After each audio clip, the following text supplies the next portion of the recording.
रात के 2:30 बजे थे। काली अंधेरी रात थी। एक सेठ अपने बिस्तर पर करवटें बदल रहा था। लाख कोशिशों के बाद भी उसे नींद नहीं आ रही थी। पता नहीं उन्हें कौन सी बेचैनी थी उस रात।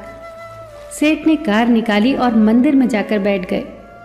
भगवान की मूर्ति के सामने जाकर प्रार्थना करने लगे। उस अंधेरी रात को एक और आदमी भी उसी मंदिर में आकर भगवान की मूर्ति के सामने बैठा था, उदास, निराश, आंखों में आंसू भरे। ऐसा लग रहा था मानो उसका मौन भगवान से ढेर सारी बातें कर रहा है। सेठ ने उस आदमी से पूछा, क्यों भाई, क्या हुआ है तुम्हारे साथ? काहे इतने उदास हो? आदमी ने जवाब दिया, मेरी पत्नी अस्पताल में है। सुबह अगर ऑपरेशन न हुआ तो वो मर जाएगी और ऑपरेशन के लिए मेरे पास पैसे नहीं हैं। उसकी बातों को सुनकर सेठ ने अपनी जेब टटोली। जितने पैसे उसकी जेब में थे सारे के सारे उस आदमी को दे दिए। उस गरीब आदमी के चेहरे पर उम्मीद की एक किरण नजर आने लगी। सेठ ने उसके हाथ में अपना कार्ड रखते हुए कहा, इसमें मेरा फ़ोन नंबर है और पता भी है, और पैसों की ज़रूरत होगी तो बिना किसी हिचकिचाहट इस नंबर पर फ़ोन कर देना। उस आदमी ने कार्ड वापस करते हुए कहा, मेरे पास उसका पता है, मुझे इस पते की ज़रूरत नहीं। सेठ ने आश्चर्य से पूछा, किसका पता है तुम्हारे पास?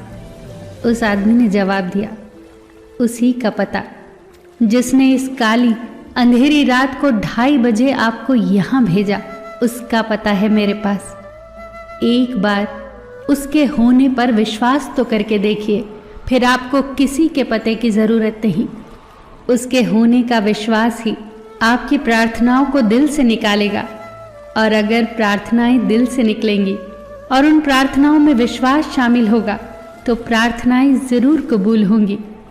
बस आपकी प्रार्थनाओं में आपका भरोसा उस छोटे बच्चे की तरह होना चाहिए जिसकी माँ जब उसे हवा में उछालती है पर वो हंसता है और डरता नहीं, क्योंकि वो जानता है कि उसकी माँ उसे कभी गिरने नहीं देगी।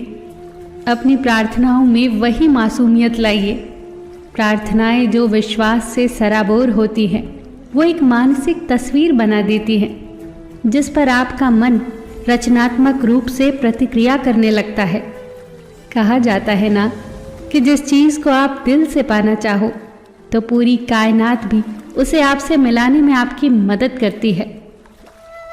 बाइबल में कहा है, मांगो और तुम्हें मिल जाएगा, खोजो और तुम पा लोगे, खटखटाओ और तुम्हारे लिए द्वार खुल जाएंगे।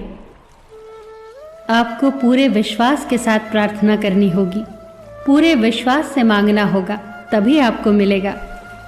प्रार्थना करना सिर्फ एक मानसिक कर्म है, पर विश्वास उस मानसिक कर्म को मानसिक तस्वीर में बदल देता है।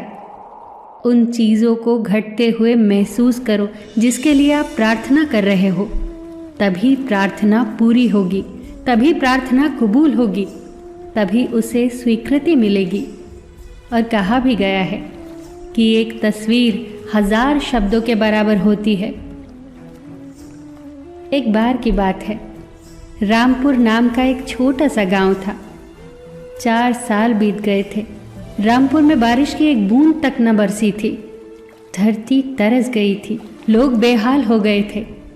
सब लोग ईश्वर से प्रार्थना करते, बारिश कर दे मेरे मालिक, धरती सूख रही है। उस गांव का एक किसान रामू एक दिन पूरे परिवार के साथ प्रार्थना में बैठा, जिसमें उसकी पत्नी, 6 साल की बेटी मुन्नी और 4 साल का बेटा राजू था। रामू हाथ जोड़कर भगवान के सामने बैठ गया।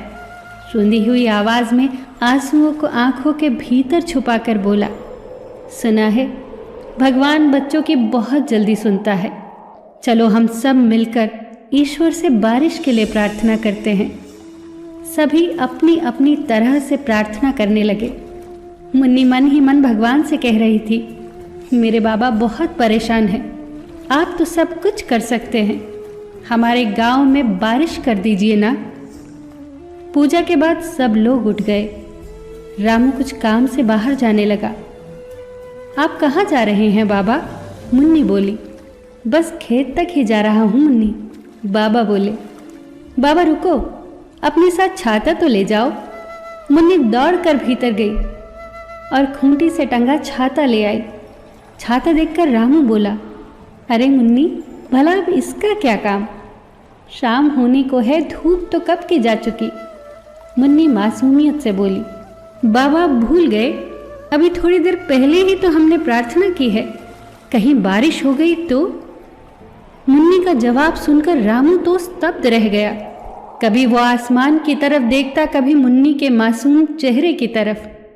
उसी पल उसने महसूस किया मानो कोई आवाज़ उसे कह रही हो, प्रार्थना करना अच्छा है, लेकिन उससे ज़रूरी है इस बात पर यकीन करना कि तुम्हारी प्रार्थनाएं सुनी जाएंगी और फिर उसी हिसाब से कार्य करना।